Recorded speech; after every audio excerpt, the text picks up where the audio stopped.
Howdy everyone, this is your buddy BP, and I'm here today to review the new Year 2 version of the Super Good Advice.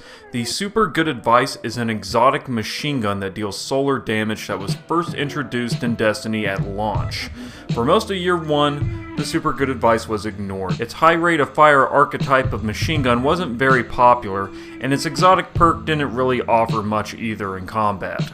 Bungie has made some changes to the Super Good Advice in Year 2, but are they enough to save the weapon from mediocrity? Let's take a closer look at the Super Good Advice.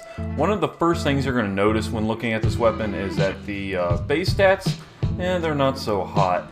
The Super Good Advice is of the high rate of fire, low impact variety of machine guns. Some folks may like them. Personally, I don't care much for them, and a lot of people I know who play Destiny, they don't care much for them either. One thing I particularly dislike about this weapon is the stability, which is really bouncy, and it makes it difficult to land shots even within its intended range. So you're going to want to do what you can to mitigate this problem. The first set of optional perks include Smooth Ballistics, Soft Ballistics, and CQB Ballistics. Personally, I'd say the choice is between Soft Ballistics and CQB, just so you can do what you can to boost that stability. Personally, I would go with Soft Ballistics because it offers the most amount of stability at the expense of the least amount of range. And you don't want to lose too much range for this weapon because it's already pretty low as it is. Up next is Crowd Control. Kills with this weapon grant bonus damage for a short time. To be more exact, it's about 3 seconds tops, so it's not going to last very long. You'll notice it when you're taking on waves of Tier 1 trash mobs, which this thing is really good at taking care of. Against Tier 2 enemies like Majors and Ultras, however, you're not going to see it come into play very often, and you can pretty much forget about it in PvP, so don't become too dependent on this perk. The second set of optional perks include Single Point Sling, switch weapons faster, move quicker while aiming. Hand Loaded, this weapon is effective at an extended range. And Flared Mag will reload this weapon faster. Let's get something straight. Reloading this weapon is not something you're going to have to do very often, and if you're really good at it, you're going to have to do it almost never. So Flared Mag, well, you can pretty much forget about it. The option is between Single Point Sling and Hand Loaded. Some folks really like Single Point Sling for PvP because of the increased mobility that it offers, but this is not a PvP weapon. So the choice is pretty clear. You're going to want to go with Hand Loaded so you can maximize the weapon's range. And finally, there is the exotic perk, Super Good Advice, which is now 2 perks. Missed shots may be returned to the magazine, and landed shots may be replaced in the magazine from your reserves. Returning missed shots is something that the Super Good Advice has always been able to do, but the ability has been nerfed in Year 2. Now, it only returns shots about 50% of the time, which is a lot, but it used to return it a lot more often, almost to the point where you could spray the weapon into infinity for just about forever and almost never have to worry about reloading. The change doesn't impact combat that much, but it is a little sad to see its wings get clipped. Being able to pull ammo from your reserves, however, is new, and it's also what takes this weapon to the next level. This allows you to fire a continuous uninterrupted stream of machine gun fire as long as you keep landing shots. Watch what happens when I use the Super Good Advice against this mob of level 41 enemies, and keep an eye on the ammo counter.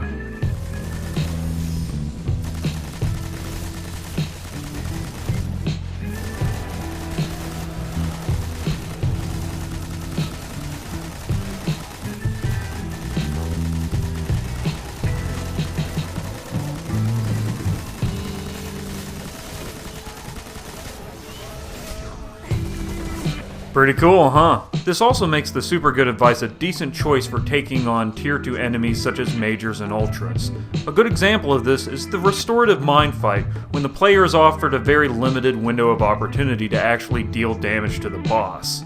You can just pull out the Super Good Advice and keep firing, and you don't have to ever worry about reloading as long as you have the ammo to spare. A good trick for this is to always keep a little bit of ammo in your magazine when you're out of reserve. Try to keep at least half a mag. That way when you do finally pick up more reserve ammo, you can just pull out the weapon and keep firing, and naturally the weapon will pull the ammo from your reserves back into the magazine, and voila, no reloading necessary.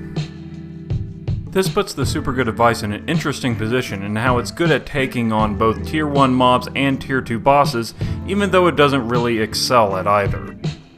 If you want a great exotic for handling tier 1 mobs, get a Bad Juju. You want an exotic that's really good at breaking bosses, get a Sleeper Simulant. The problem is that the Bad Juju is no good against bosses, and the Sleeper Simulant isn't a smart choice against mobs, whereas the Super Good Advice can handle both roles with minimal stress. If you're going to run the Super Good Advice as your hunter, definitely consider doing it as Gunslinger so you can use Gunslinger's trance to control the recoil. And also consider using Skyburner's Annex so you can turn your heavy weapon kills into orbs for your teammates. Titans will most definitely want to run the Super Good Advice with the Ruin Wings so they can increase their ammo drops. And if you're playing as Defender, don't forget to put on Iron Harvest so you can play supportively with your machine gun. In PvP, however, you can forget about the Super Good Advice. What you're looking at here is quite literally the best footage I was able to capture of me using this weapon in the Crucible. Its combination of low range and poor stability makes kills a struggle. Considering this thing takes up both a heavy weapon slot and an exotic weapon slot, I say you can easily pass on it. Aesthetically speaking, the Super Good Advice doesn't have much to write home about. Its red and white color scheme makes it look more like a new Monarchy weapon than it does something that's truly exotic. Its large fixed scope is a little bit intrusive, but it's not too difficult to work with. One thing that is distinctive about the Super Good Advice is its size. Even by machine gun standards, this weapon is physically massive. When you walk around the tower with this thing equipped, people will notice. They'll be all like, "Hey, who's this Titan running around everywhere with a freight train strapped to his back?" Let's summarize everything we've discussed here.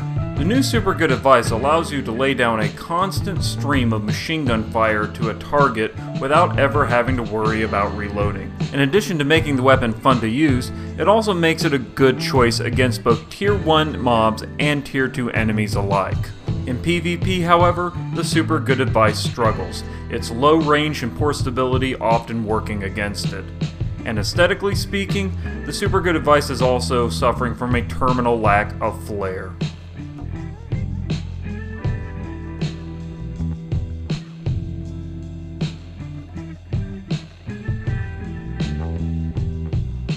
And that just about does it for my review of the Super Good Advice. What is your opinion on the Super Good Advice? Do you think Bungie finally fixed the weapon? Do you still think it's a hunk of junk? Let me know in the comments section. And also, don't forget to spank that like button if you enjoyed the review or you found it helpful in any way. Your support means a lot to me. And as always, y'all be good to each other, and I will see you in the next video.